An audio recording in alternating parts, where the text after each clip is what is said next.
ইনসানিয়ত বিপ্লব বাংলাদেশের প্রতিনিধি হয়ে আসন্ন ত্রয়োদশ সংসদ নির্বাচনে রাষ্ট্রীয় সংসদ আসন 290 চট্টগ্রাম 13 আনোয়ারা কর্ণফুলী আসনে আজকে আমি আসন্ন ত্রয়োদশ সংসদ নির্বাচনে প্রতিদ্বন্দ্বিতা করার যে বৈধতা পেয়েছি সেজন্য আমি ধন্যবাদ জ্ঞাপন করছি। এবং বিশেষভাবে আপনি যে কোয়েশ্চেন করেছেন যে আমি একজন মানবতার রাজনীতির ধারক হিসেবে কাজ করছি, অর্থাৎ আমরা বিশ্বাস করি যে রাষ্ট্র সর্বজনীন হবে, একক ধর্মের একক জাতি গোষ্ঠীর হবে না। আজকের বর্তমানে যে সংকট সেটা আনোয়ারা বলি, চট্টগ্রাম বলি, বাংলাদেশ বলি, সারা বিশ্ব বলি, দুনিয়ার যে সংকটের মূল কারণটা হলো একক ধর্মভিত্তিক রাজনীতি, রাষ্ট্র গঠন করা এবং একক জাতীয়তাবাদী রাষ্ট্র প্রতিষ্ঠিত করা বা জাতীয়তাবাদী ধর্মভিত্তিক রাজনীতি তৈরি করা। এবং এগুলোর মাধ্যমেই আজকের যত সংকট আমরা দেখতে পাচ্ছি, এই সংকট থেকে উত্তরণ করতে হলে আমাদেরকে অবশ্যই মানুষ হিসেবে মানবতার রাজনীতির ধারক হতে হবে। কারণ এই সূর্যের আলো যেমন সবার, ঠিক এই রাষ্ট্রের অধিকারও সবার, রাষ্ট্রের সম্পদও সবার। যে সর্বজনীন রাষ্ট্র হবে, এক গোষ্ঠীর রাষ্ট্র হবে না। এই একক গোষ্ঠীর রাষ্ট্র হওয়ার কারণে আজকের যে যত সংকট আমরা দেখতে পাচ্ছি, বিশেষ করে আমি যেহেতু চট্টগ্রাম আনোয়ারা কর্ণফুলী আসনে আমি প্রতিদ্বন্দ্বিতা করব, সেখানে কার্যক্রম পরিচালনা করতে গিয়ে যাতে আমাদের লেভেল প্লেয়িং যেটাকে বলা হয় সেটা যাতে ঠিক থাকে।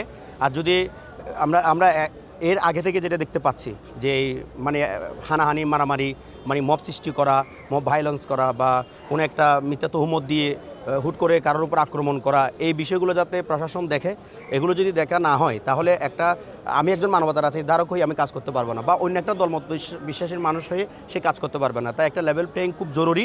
এবং আমরা যেটা প্রস্তাব দিয়েছিলাম সেই প্রস্তাবটা তো গ্রহণ করেননি। আমরা তারপরও দাবি জানাচ্ছি যে যদি মোবাইল থাম্বিংয়ের মাধ্যমে, মোবাইল অ্যাপসের মাধ্যমে যদি নির্বাচনটা করা হতো তাহলে আমাদের জীবনের নিরাপত্তাও ঠিক থাকতো, রাষ্ট্রীয় সম্পদ বাঁচত, প্রাকৃতিক সম্পদ বাঁচত, এজেন্ট নিয়ে চিন্তা করতে হতো না, সব কিছু মিলে একটা সুস্থ পরিবেশে নির্বাচন হতো, প্রবাসীরা ভোট দিতে পারতো।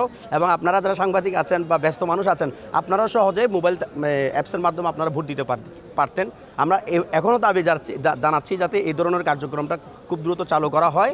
এবং আসন্ন ত্রয়োদশ সংসদ নির্বাচনে আমি চট্টগ্রাম 13 আনোয়ারা কর্ণফুলীবাসীর প্রতি আমার বিশেষ আহ্বান থাকবে, আপনারা যদি মানবতার আনোয়ারা চান, মানবতার কর্ণফুলী চান, মানবতার বাংলাদেশ চান, তাহলে মানবতার ধারক হিসেবে, মানবতার রাজনীতির আপন হিসেবে আপনি ইনসানিয়ত বিপ্লবের পক্ষে আপেল মার্কায় আপনি ভোট দিবেন।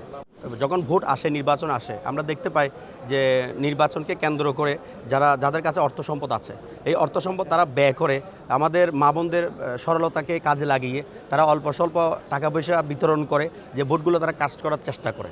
তো আমরা অনুরোধ করব যে প্রশাসন যাতে এগুলোকে ভালোভাবে দেখেন, কারণ এগুলো একটা নির্বাচনের জন্য বড় ফ্যাক্টর হয়ে দাঁড়াবে। কারণ তারা বুঝে শুনে ভোট দিবে না, কারণ ভোটের সাথে আমার জীবন জড়িত, ভোটের সাথে আমার ইমান জড়িত, ভোটের সাথে সুখ দুঃখ জড়িত, রাষ্ট্রের কল্যাণ অকল্যাণ জড়িত। রাষ্ট্র ভালো থাকবে আগামী দিনে নাকি রাষ্ট্র ধ্বংস হবে, বা ধ্বংস তো এখন আছেই, সামনে আরও ধ্বংস হবে কি না সেটা ভোটের উপর নির্ধারণ করে। এই জন্য ভোট কাস্টিংটার ক্ষেত্রে যাতে আমাদের প্রশাসন যারা থাকবেন, নির্বাচন কমিশন যারা থাকবেন, তারা যাতে এটা ভালোভাবে খেয়াল করেন।